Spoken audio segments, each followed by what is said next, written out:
In Delusionville, their motto is, if you believe, it doesn't have to be true. Hi, I'm Ron English for Castle Fine Art, and you are watching Into the Frame.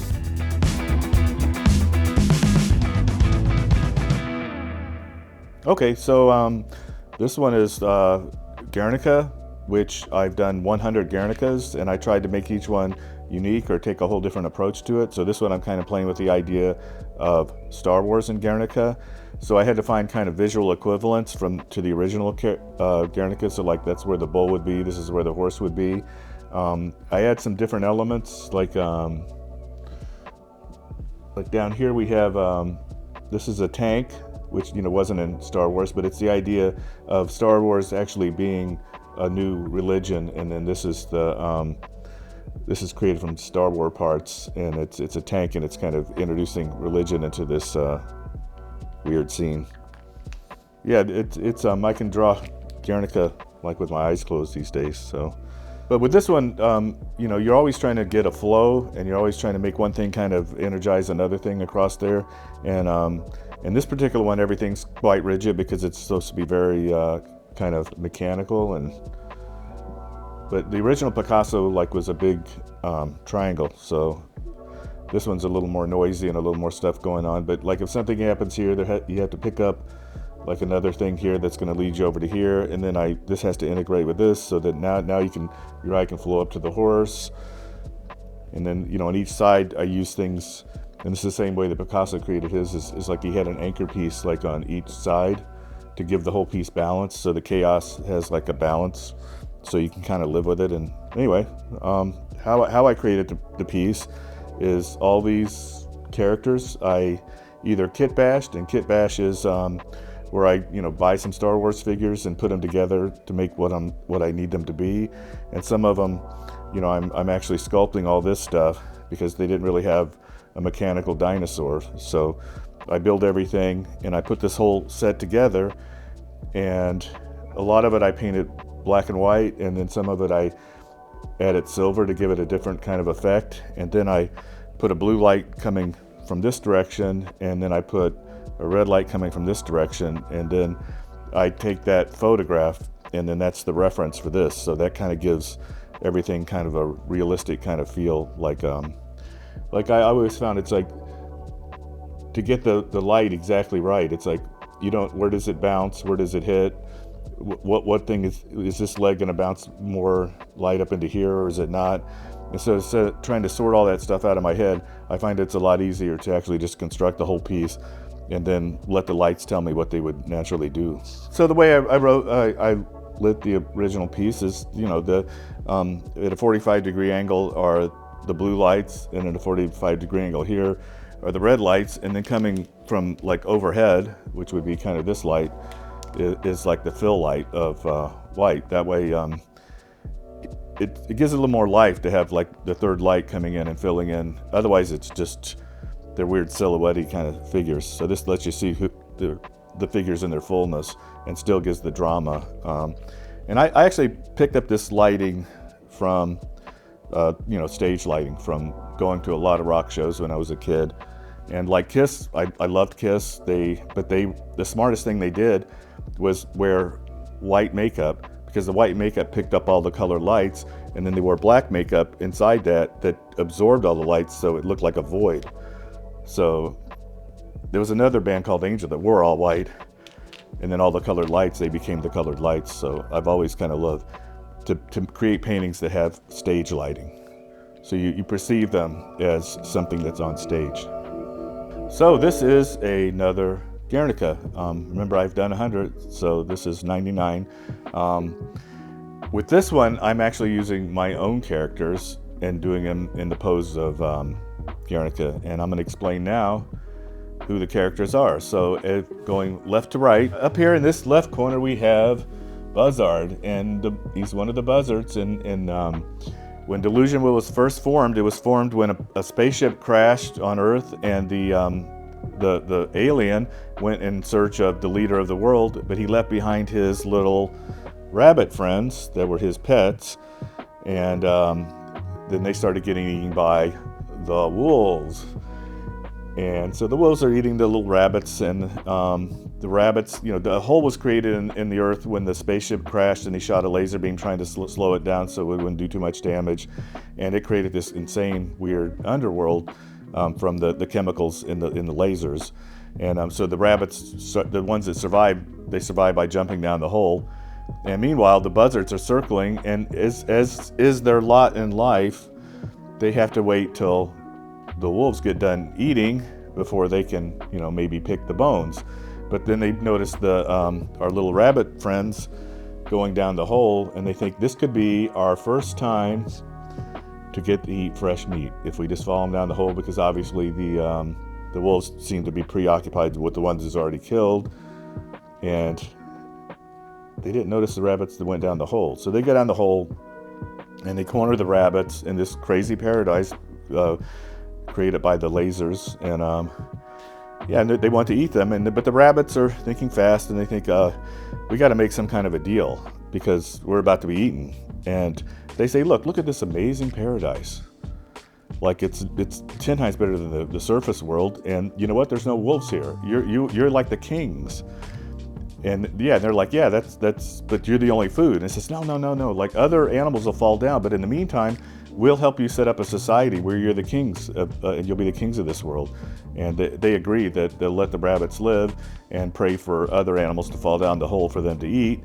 And in the meantime, that they'll build this new paradise where they are the kings and not the scavengers that have to wait till everybody else eats before they get their food. So here's another one of the buzzards right here.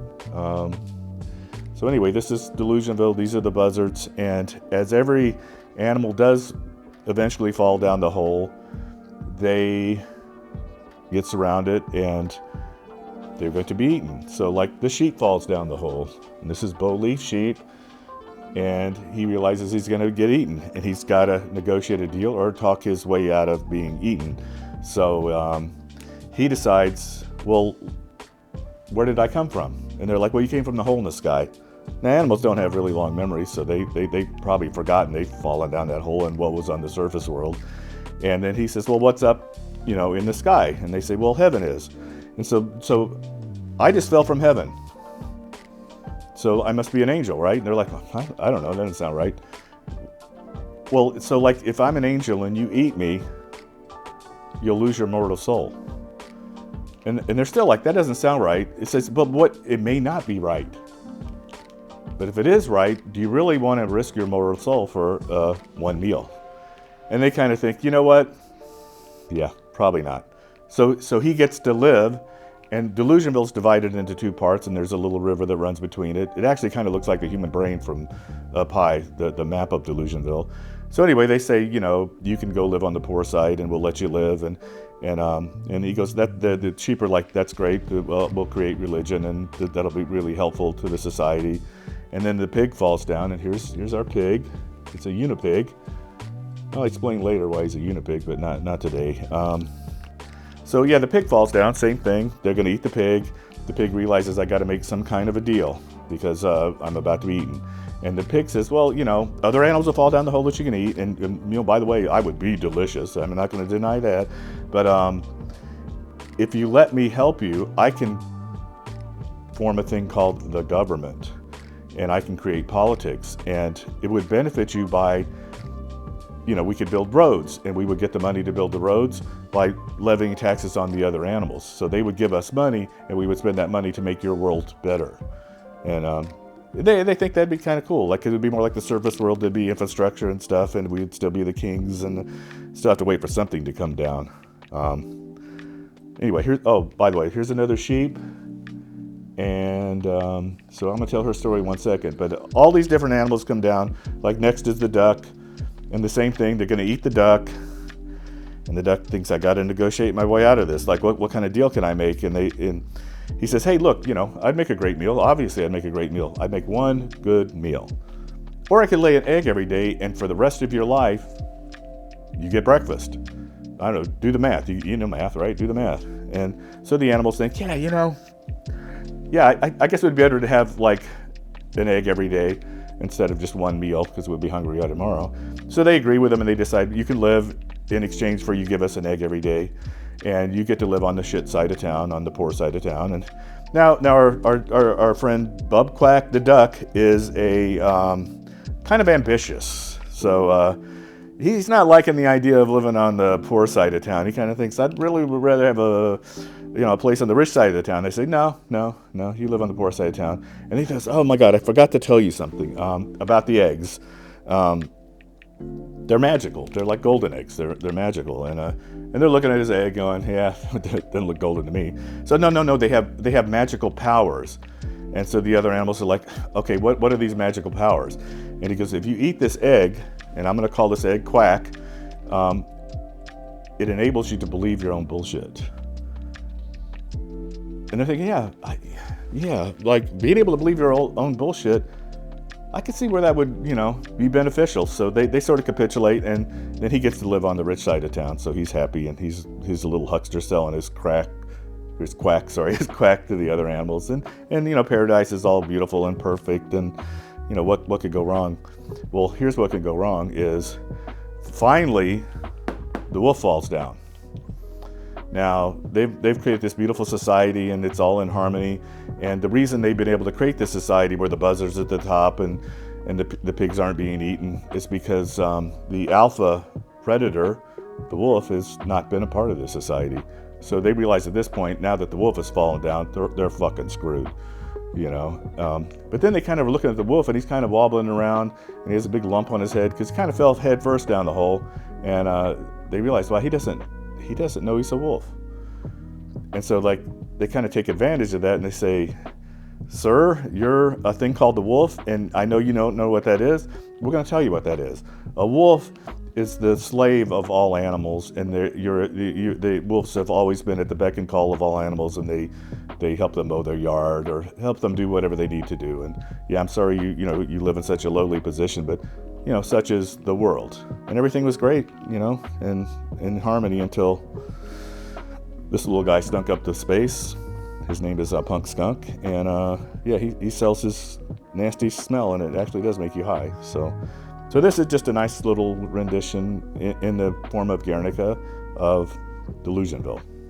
The original Picasso that I've done so many renditions of, the Guernica, was actually a very symmetrical triangle with two figures on each side to give it like this kind of balance. Because Delusionville is kind of a different dynamic and a different feel, everything is, if you look at all the lines, like his line flows into this line, you follow this line around, then it leads you up here. So everything is this big swirling Jackson Pollock like lyrical line that goes through the whole thing. So it gives you a completely different feel. So like, here we go. Like here's his tail, but if you wind around, then it leads right into this Ronnie's brush, and then. But you see how like everything kind of flows into the next thing, and it just this weird lyrical rhythm through the whole thing. So it's almost like the antithesis of what Picasso was using his, because his thing was supposed to be harsh and ominous, and this is supposed to be more kind of fun and lyrical. And even though maybe the underlying stories are a little gross, the general idea is that they're delusional and they're happy in their own delusion. And also, I've done this Picasso so many times, and a few times, like the first times I did it, I really never understood his painting, because weirdly, on this side over here, there were these feet. And there were these feet that didn't connect to anything, and I did quite a few renditions of it and still didn't understand why these feet were disconnected to anything. And finally, I got to go to Spain and see not only the original Guernica, they had all the photos of him creating it and all the sketches of him, that he used to create the piece. So at one point during the painting, I think on day 5, there was a figure on a ladder falling off the ladder, and their feet were stuck out this way. And so I was just like super stoked to realize that there was at one time somebody falling off the ladder, and there was a reason for those feet. Of course, he destroyed the reason for those feet because he probably cared more about the composition than you actually understanding what he was talking about. But so on a lot of these pieces, I put Ladder Lady back in, and this time it's Fall of Sheep. But yeah, it's just kind of endless fun with Guernica.